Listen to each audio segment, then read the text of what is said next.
ദുബായിലെ പ്രധാനമായ Sheikh Zayed റോഡിൽ നിലവിൽ സ്ഥാപിച്ച അതിവേഗ ടോൾ സംവിധാനം വഴി യാത്ര ചെയ്യുന്ന വാഹനങ്ങളുടെ എണ്ണം കുറഞ്ഞു. അതായത് ഈ പുതിയ ടോൾ സംവിധാനങ്ങൾ പ്രാബല്യത്തിൽ വന്നതോടെ നിരവധി ആളുകൾ ഈ വഴി യാത്ര ചെയ്യുന്നത് ഒഴിവാക്കുകയും മറ്റ് വഴികൾ തേടിയതോടെ ഗതാഗതം കുറയാൻ കാരണമായി എന്നാണ് വ്യക്തമാക്കുന്നത്. ഡൈനാമിക് റോഡ് ടോളുകൾ വഴി ഷെയ്ഖ് സായിദ് റോഡിലെ ഗതാഗതം 9% കുറച്ചതായാണ് അധികൃതർ അറിയിച്ചത്. 2025 ജനുവരിയിൽ ആരംഭിച്ച സാലിക് ഡൈനാമിക് ടോൾ വഴി തിരക്കേറിയ സമയങ്ങളിൽ വാഹനം ഓടിക്കുന്നവർ 6 ദിറം, തിരക്കില്ലാത്ത സമയങ്ങളിൽ 4 ദിറം നൽകണമായിരുന്നു. എന്നാൽ 2025 ഏപ്രിൽ മുതൽ പ്രീമിയം പബ്ലിക് പാർക്കിങ്ങിന് തിരക്കേറിയ സമയങ്ങളിൽ മണിക്കൂറിന് 6 ദിറം നിരക്കാണ് പ്രാബല്യത്തിൽ വരുത്തിയിട്ടുള്ളത്. അതേസമയം വർദ്ധിച്ചു വരുന്ന ഗതാഗത സാന്ദ്രത പരിഹരിക്കുന്നതിനായാണ് ഡൊമിനിക് ടോൾ സംവിധാനം ഒരുക്കിയത്.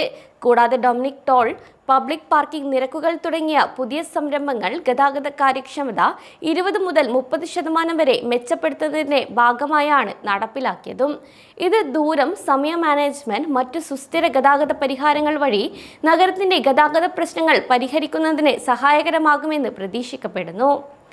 റോഡ് ആൻഡ് ട്രാൻസ്പോർട്ട് അതോറിറ്റി പ്രകാരം ദുബായിലെ ഗതാഗത കാര്യക്ഷമത മെച്ചപ്പെടുത്തുന്നതിനായി നിരവധി നടപടികൾ ഇതിനോടകം തന്നെ നടപ്പിലാക്കിയിട്ടുണ്ട്.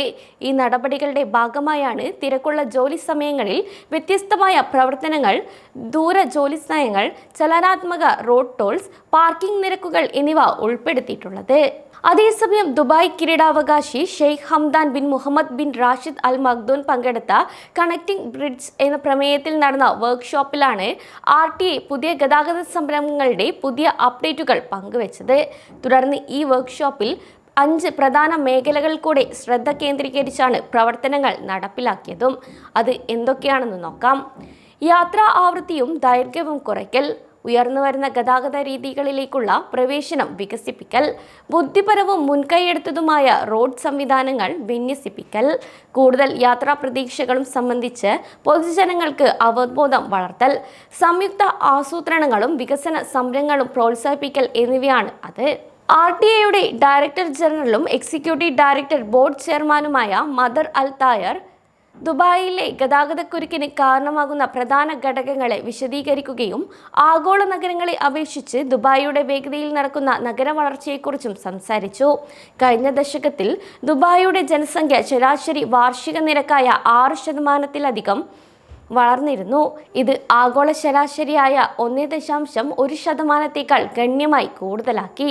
ഇനി 2040 നഗരത്തിലെ പകൽ സമയ ജനസംഖ്യ 8 ദശലക്ഷം എക്കാലത്തെയുമായിരിക്കുമെന്നും അതേസമയം 2024 വിനോദസഞ്ചാരികളുടെ എണ്ണം 18 ദശലക്ഷം തികയ്ക്കുമെന്നും പ്രതീക്ഷിക്കുന്നു. മുൻപുള്ള വർഷത്തെ അപേക്ഷിച്ച് 9% വർധനവാണ് ഇവിടെ ഉണ്ടായതെന്നും അദ്ദേഹം വ്യക്തമാക്കിയിട്ടുണ്ട്. കൂടാതെ ഗതാഗത മൊബിലിറ്റി വെല്ലുവിളികളെ നേരിടുന്നതിന് പൊതു-സ്വകാര്യ മേഖലകൾക്കിടയിൽ ശക്തമായ സഹകരണം ആവശ്യമാണെന്നും എല്ലാ സർക്കാരിതര സ്ഥാപനങ്ങളിലും ആസൂത്രണത്തിന്റെ മികച്ച വിന്യാസം ആവശ്യമാണെന്നും അദ്ദേഹം വ്യക്തമാക്കുകയും ചെയ്തു. ഒപ്പം തന്നെ നിരക്ക് കുറയ്ക്കുന്നതിന് ജോലി സമയം, വിദൂര ജോലി, നിശ്ചിത സ്കൂൾ ഷെഡ്യൂളുകൾ, വിദൂര പഠനം എന്നിവ നടപ്പിലാക്കേണ്ടതിന്റെ പ്രാധാന്യവും അദ്ദേഹം എടുത്തു പറഞ്ഞിട്ടുണ്ട്.